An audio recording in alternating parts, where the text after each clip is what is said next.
Hey everybody, David Nagel here again from the Successful Mind Podcast. Welcome back to part 2 of how to create a belief to get anything that you want in life. Now, if you haven't listened to part 1 of this, I would suggest that you listen to part 1 before you go through part 2. It's very important. Okay, for everybody that's listened to part 1, slight recap here. Subconscious mind is programmed with how we think. That comes from our parents prior to the age of 7, no ability to reject. When we receive information in our conscious mind about our outside world, that is what we are perceiving, what we are experiencing. The subconscious mind tells the conscious mind how to think about what that is. And then that is how we make our choices and our decisions to do or not do things in life. Our number one need as a child is security, very important to know, because that never completely goes away until we become aware that we create our own security in life. But it is an awareness. And it's not just, with that type of awareness needs to come with also experience, showing yourself that you can actually create the security that you want in your mind by your ability to do specific things in life, to manifest what it is that you need. Greatest power is our ability to choose. Doubt creeps in as the what-ifs in life. What if something goes wrong? What if this doesn't work out? What if I fail? What if they don't like me? What if they laugh at me? What if nobody approves of me? What if I'm not lovable? The what-ifs in life create doubt. Doubt turns into worry. Worry is the obsession over what if something goes wrong. And then worry automatically turns into fear if it's not changed. Fear shows up out of our subconscious mind and tells our conscious mind to move us away from whatever it is that we're afraid of. If the fear is coming from something unknown about our future or about how we're living our life, then it's going to say move into certainty, move into a place where you're certain about what's going to happen, the most or the best that you possibly can in life. When you're receiving new information that is that significant about the future of your life and how you can change it, and it does not resonate with the beliefs, the unknown factor that's governing your subconscious mind, all your subconscious mind does is tell your conscious mind, this information, we need to reject it. Because if we take in this information, we don't know what's going to happen. And that moves us back into the what-ifs. That's what let doubt come in. It's frequently said that it's the start that stops most people, meaning that the moment they start to think about something that they want to do, they get excited about it at first, and then if they think about it for just a few more minutes, they begin to doubt. Because the subconscious mind starts giving the conscious mind all the what-ifs, something goes wrong. It's giving you the what-ifs because it doesn't know the certain outcome. There's no certainty in the outcome in the information. Why is there no certainty in it? It's not part of your experience. It's not something that you have become aware of yet. So you don't know if you're going to be okay if you do that. All you know is the what-ifs that the subconscious mind gives you. That's why very often we stop before we even get started. The best laid plans die in the mind. It's true. So, the question then becomes, how do we change this? How do we take really great information and allow it to change our belief system so that we can become aware of the power that we have in order to change our life for the good? That's what I'm going to show you right now. I want you to think about, what do you really want? What do you really want in your life? What do you want to create? What do you want to be? What do you want to do? What do you want to have? How do you want to help people? How much money would you like in your life? How would you like your relationships to be? Really think about what you want. Because if you don't think about what you want, you're forced into this idea of being somewhere between dissatisfied and satisfied with the way that life is. And that's not the way life is supposed to be. Life should be a grand journey where every day you're showing up basically in awe of what's in front of you. this palette which you can create anything that you want and experience anything that you want. But in order to do that, we have to get the subconscious mind to accept a new belief. And that is easier said than done, because the subconscious mind is designed to kick out, after 7 years old, it's designed to basically kick out any beliefs that are not in harmony with the ones that you already have. Because it causes you to doubt. It presents the what if. And the what ifs, they'll screw you every single time. All right, so what do we do here? Well, the first thing we have to go back to, we have our senses. We see, hear, smell, taste, and touch. That allows us to bring information from an outside source into our conscious mind. So we have our circumstances, we have our results, and we have our environment. And we said our environment was made up of people, places, and things. That is constantly being fed to the senses and then showing up into the conscious mind as an image. An image. And we either recognize the image, the idea, or the concept, or we don't recognize it. That's when the subconscious mind tells the conscious mind how or what to do with that image, how to deal with it, okay? What we want to do is we want to take the new information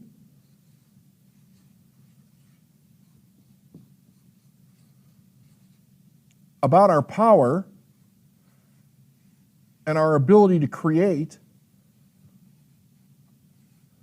and we want that information to come into our mind and then being installed in our subconscious mind is basically like a new operating system, like if you were literally changing the operating system of a computer, so that when the information about your life in the world starts to show up in your conscious mind, you have a completely new option that's already in you that tells you how to deal with it, but in a successful way. Prior to that, you're basically dealing with life on a security level.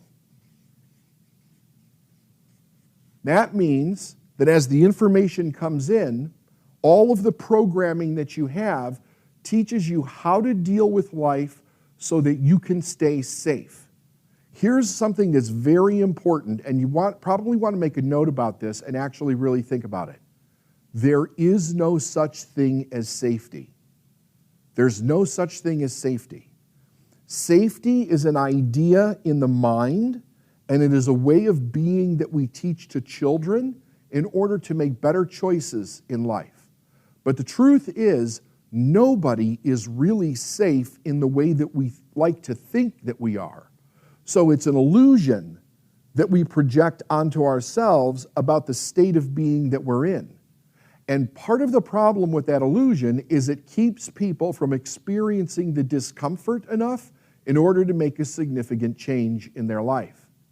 Because they con themselves into thinking that everything is going to be okay. They con themselves into thinking that they actually have more time. They con themselves into thinking that the little bit of money that they're earning is going to be enough for the rest of their life. They con themselves into believing that a bad relationship's a good relationship. They con themselves into thinking that the business that they work for couldn't possibly ever go out of business and they'll have a job forever. They con themselves into thinking that bad habits are in any way, shape, or form going to keep them healthy. We con ourselves over and over and over again about the experiences in life so we don't have to be in a mode of change because, again, change is representing something that's unknown that we don't know how to deal with. So we have got to get the subconscious mind to start to accept an idea about what it is that we want from the future without rejecting it before we have the ability to take action on that idea. So here's what we need to know about the subconscious mind.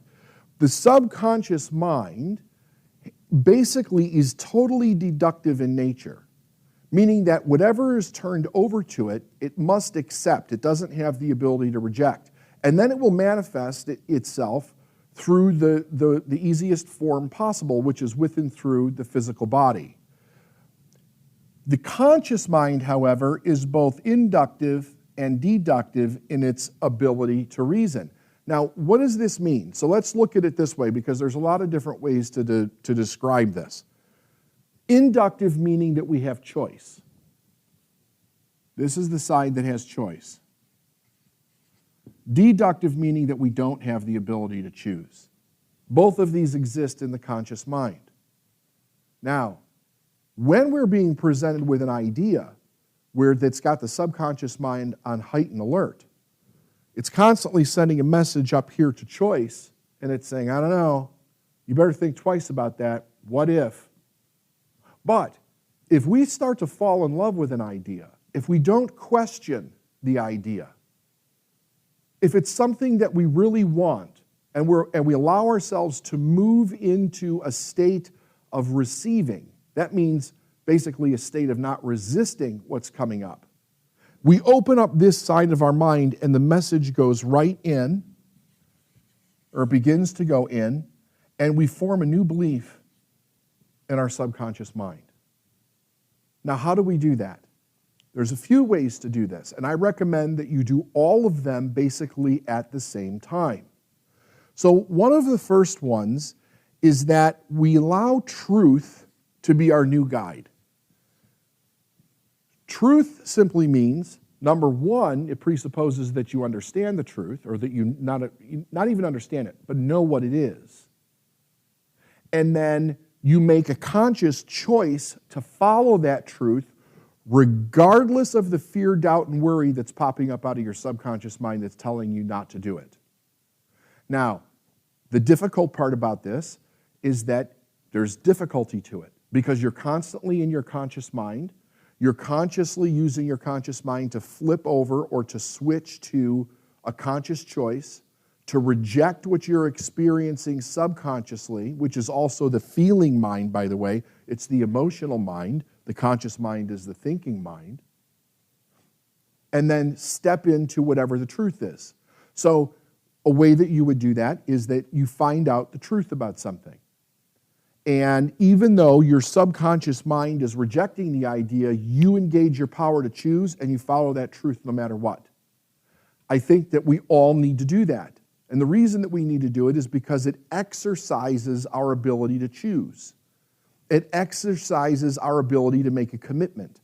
It causes us to develop deep reservoirs of trust within ourselves. That means that we know if we say we're going to do something, we actually do it.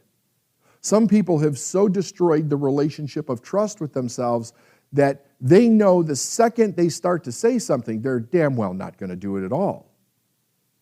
This redevelops that ability. And it gives us the ability to systematically go out and change this. And yes, you can make quantum leaps with this method, and this method alone. But I also believe that we incorporate the next method, which is this. The idea is that we sit down somewhere, we go someplace that's kind of private where we can be alone for a while, even if you're in bed at night or in the morning when you first wake up, and you relax. You just relax. It's very important that you move the body into a completely relaxed state. We could also say still, being still. If you think about it like this. Sometimes when you wake up in the morning and you're just laying in there in bed and you don't yet want to get out of the bed and you're just laying there and you're just perfectly still. You're perfectly relaxed. It's in that moment there that you consider not getting out of bed or sleeping for another hour or something, right? Think about like that. That's the kind of relaxed that you want to be. Now, when we're in that relaxed state, what's really great about that is that we're not resisting anything in the moment. And when we're not resisting, our mind is much more susceptible to suggestion. So we can take new ideas, we could suggest them to ourselves, and we can allow them to seep within the deep treasury of our subconscious mind that allow us to change our life. But what you have to do that's very important is this. There's something called assumption. And a great author by the name of Neville Goddard talked about this. And basically what Neville said was that we have to let our mind, assume that what we're consciously choosing to think is true, and that what we're consciously choosing to believe is already happening in our life. Now, what is he saying? Well, it's very interesting, because in that instruction, what we're actually doing is that we're not allowing the subconscious mind to move to a place where we wish something would happen. See, if we wish something would happen, we're not in the place of certainty that it has happened or that it is happening right now. Anything that is in the future tense, I wish this would happen, it is happening, or it's going to happen, it's coming, it's on its way. Any thought like that is basically confirming to your subconscious mind that it has not happened. And that little bit of it's not happened is enough to go back and to trigger the doubt and to completely spin you out of this truth that you're so desperately trying to hold on to until it manifests here as the truth in your life, which is exactly what it is that we want to happen. So when we're relaxed, we're not resisting. We're relaxed. We're accepting. We can take in the information. When we're in this state, and even if you're not in this state, but you can do both, like I said, the idea is basically you think about what you want with the assumption that it's already happened, that it already is the way that you want it to be. When you're laying in that relaxed state, close your eyes, you allow your imagination to build the image of you in the new desire that you have for your life. Doesn't matter what it is. From a healthy body, to a healthy bank account, to a healthy relationship, a great business, whatever you want for yourself. You allow yourself to use your imagination to build the image of you already in that place. Now, what is it that's so different about this, that actually makes this work? Here's the idea that makes it work. When you're seeing yourself in that place as already done it, engaging the creative faculty of your mind, using your imagination, your subconscious mind is no longer saying, what if? Because it's not that it doesn't know the outcome. You're imagining the outcome as if it already is now. And as your mind accepts that image, as your subconscious mind accepts that image, because there's nothing there to reject. When you see yourself already in that place that you want to be, and you're safe, and you're secure, and you're happy, and you're living the life that you want to be, there's nothing about your subconscious mind to reject that idea. So it accepts it. And when you do it over and over, you're following the law of how to program your subconscious mind, which is basically constant spaced repetition. Anything that we do over and over and over begins to go into our subconscious mind.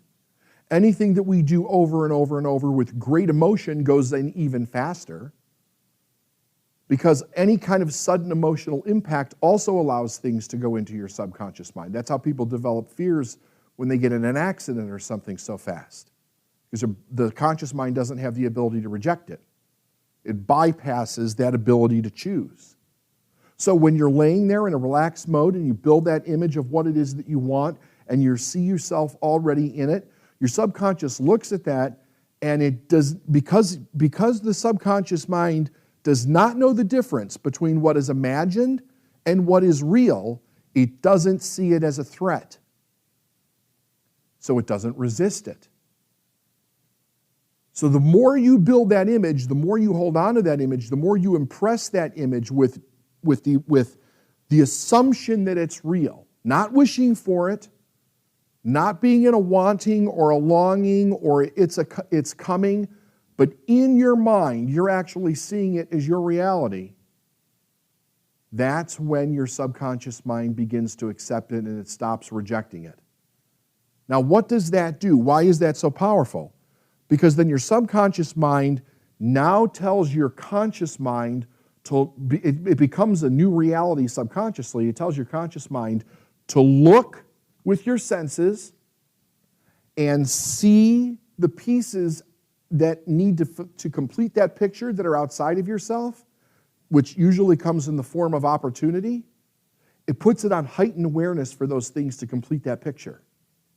When you're in resistance, when the subconscious mind is in doubt or it moves into worry or fear, basically it's looking at everything outside of you as a possible threat. So what does that do? It starts looking at what's wrong with everything. It literally starts telling your conscious mind, find out what's wrong with everything. Because then the subconscious mind can be right, and if the subconscious mind is right, then you're going to be safe. That's the way your subconscious mind thinks about it. That's the way that you've been programmed. That's the way that we make ourselves feel secure. That's why there's so many people that run around in the world with this tremendous need to be right, even when they're dead wrong. They can't let go of the idea of being right because in their mind, being right keeps them safe. We got to think about what we're dealing with. It's so powerful. It'll change your life on a dime, just like that, if you begin to use it. And you really have to use both things at the same time. Because during our sleeping hours or our relaxing hours, our mind is still working. But what is it working on? If we're moving from a place of doubt and worry and dealing with all kinds of problems and then we're trying to relax, you know what that's like. That's why so many people turn to alcohol or drugs or something else to escape, because they don't know how to relax themselves. They don't know how to move from a state of either chaos or controlled chaos in their environment into a place where they're relaxed and calm. They have a very hard time getting there.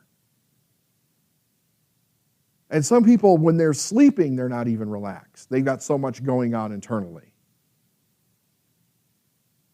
So we're never getting to the place where we can literally accept a new message. We're always living on that edge of chaos and fear. We've got to change that.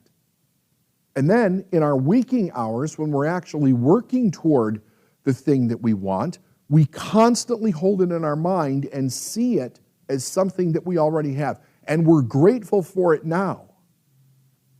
Gratitude is the emotion that we use to positively expect something to happen that hasn't happened yet. People are always saying, well, how do I expect something to be? How do I expect it to be if it hasn't happened? You're grateful for it. If you're really coming from a place of deep and profound gratitude about whatever it is that you have in your life that you want or that you want to change, you have to really believe the truth is that it's going to change, that it's actually going to happen. That all you have to do is engage your imagination. You have to desire something so completely that no doubt can get in. You have to have 100% persistence on what you're doing, what it is that you're going after and creating. And then you have to control the way that you think. And that's how we do it. Now, as you do that, you're going to learn something that's pretty damn magnificent, that you can literally go through your life in a relaxed mode, where you're totally relaxed. It'll start off with, you'll be relaxed some of the time, but then as you begin to master it, you'll find that you don't get ruffled by most things anymore, because you know that you're in control. It's not the outside world. It's not your results, your circumstances, and your environment. It's not other people. So if you really do have all of the power to control your world, then what is there to worry about? Because you also have the imagination to create it any way that you want. Imagination is not some silly tool that kids use to daydream. Your imagination is a godlike faculty that you have the ability to use to create whatever you want. Everything that you see that's formed with human beings' hands had to first start in the imagination. What does the imagination do? The imagination brings order out of chaos. Remember what I said on the last podcast? All of the knowledge was omnipresent. All the knowledge that ever was or ever will be is omnipresent. When we were living in caves, we had the knowledge to build an iPhone. We just weren't aware of that knowledge. And if you're not aware of it, it doesn't matter that it's there in the universe. You're not aware of it, so there's nothing that you can do with it. So all we're ever really doing in life is becoming more and more aware of our power with the oneness of the creator, the architect of the universe. And all of that power is ours to use. But we have to gauge our imagination in creating something that we want and not using it to what if ourselves to death and create something that we don't want. And as we create that, we watch, just like this, our life begins to change. One day at a time, one issue at a time, one problem at a time. It changes from something negative to something positive, from something negative to something positive. You go from being broke to being rich to being wealthy. You go from being sick to being healthy to being active. You go from toxic relationship to a good relationship to an amazing, exciting, and love relationship. Anything that you want is yours. Anything. Remember what it said in Scripture, in Mark 9:11. Therefore I tell you, whatever it is that you ask for in prayer, believe it and you'll have it. Now it's your turn. See you guys on the next podcast.